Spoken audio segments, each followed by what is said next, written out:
Hello అండి, welcome back to my channel. ఎప్పుడు రొటీన్గా చేసుకునే సేమియా పాయసం కానీ సేమియా ఉప్మా కానీ మనం ఇంట్లో చేసుకుంటూ ఉంటాం తరచుగా. కానీ స్వీట్ రూపంలో చేసుకునే సేమియా కేసరిని ఒకసారి ట్రై చేయండి. చాలా టేస్టీ అండ్ ఈజీ రెసిపీ. మనం దీనికోసం ముందుగా స్టవ్ వెలిగించుకుని ప్యాన్ పెట్టుకున్నాక ఇందులో కొద్దిగా నెయ్యిను వేసుకుని హీట్ చేయాలి. నెయ్యి అనేది కొద్దిగా హీట్ అయిన తర్వాత జీడిపప్పును, బాదం పప్పుని చిన్న చిన్న ముక్కలుగా చేసుకుని వేసుకోవాలి. ఇవి కొద్దిగా వేగిన తర్వాత కర్బూజా గింజలను అలాగే కిస్మిస్ను కూడా ఇందులోకి యాడ్ చేయాలి. ఈ డ్రై ఫ్రూట్స్ అనేవి నెయ్యిలో వేగడం వలన ఏమవుతుందంటే టేస్ట్ అరోమా చాలా బాగుంటుంది. స్వీట్కి కమ్మదనం వస్తుందన్నమాట. సో కర్బూజా గింజలను అదేవిధంగా కిస్మిస్ను కూడా ఇందులోకి యాడ్ చేసి బాగా వేగనివ్వాలి నెయ్యిలో. ఇవి ఒకసారి వేగిన తర్వాత మనం వీటిని వేరే గిన్నెలోకి తీసుకోవాలి.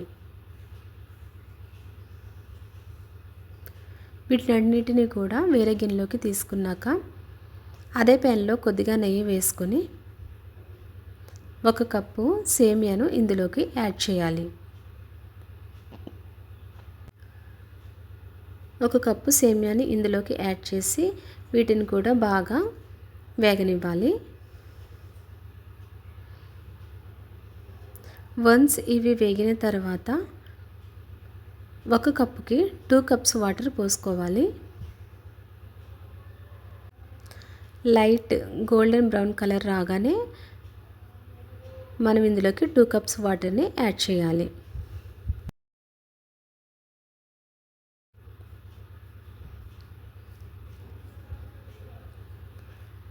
వాటర్ అంతటిని వేసిన తర్వాత ఒకసారి బాగా కలుపుకొని మూత పెట్టుకొని 5 మినిట్స్ పాటు ఉడకనివ్వాలి.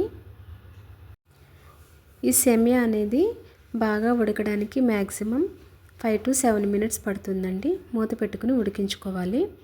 ఒకసారి మూత తీసిన తర్వాత వాటర్ అనేది అంతా అబ్జర్వ్ అయిపోతుంది. చూసారు కదా, మొత్తం వాటర్ అనేది అబ్జర్వ్ అయిపోయిందన్నమాట. ఈ విధంగా ఉన్నప్పుడు 2-3 స్పూన్స్ షుగర్ని యాడ్ చేసుకోవాలి. 1 కప్ సేమియాకి 2-3 స్పూన్స్ షుగర్ సరిపోతుందండి. ఇంకా ఇన్ కేస్ స్వీట్ ఎక్కువ కావాల్సిన వారు 2 స్పూన్స్ యాడ్ చేసుకోవచ్చు. ఇందులోకి రెడ్ ఫుడ్ కలర్ని వేసాను. ఫుడ్ కలర్ అనేది ఆప్షనల్ అండి, జస్ట్ అపీరెన్స్ కోసమే. తర్వాత మనం నేతిలో ఫ్రై చేసి పెట్టుకున్న డ్రై ఫ్రూట్స్ని ఇందులోకి యాడ్ చేయాలి. డ్రై ఫ్రూట్స్ అంతటిని యాడ్ చేసిన తర్వాత ఒకసారి మిశ్రమాన్ని అంతటి బాగా కలుపుకొని 2 సెకండ్స్ పాటు మూత పెట్టుకుని ఉడికించుకోవాలి. సిరప్ అంతా ఫ్రూట్స్ అంతా అబ్జర్వ్ అవ్వడానికి 2 సెకండ్స్ పాటు మూత పెట్టుకుంటే అంతా అబ్జర్వ్ అవుతుందన్నమాట. మనకి కొద్దిగా మాయిశ్చరైజర్గా ఉంటేనే ఈ స్వీట్ అనేది బాగుంటుందండి. అంత గట్టిగా వాటర్ అనేది లేకుండా మొత్తం మాయిశ్చరైజర్ అనేది లేకుండా ఉంటే మాత్రం గట్టిగా అయిపోతుంది స్వీట్ అనేది. స్వీట్ టెక్స్చరే ఉండదన్నమాట. సో ఈ విధంగా ఉన్నప్పుడే స్టవ్ ఆఫ్ చేసుకుని సర్వ్ చేసుకోవచ్చు.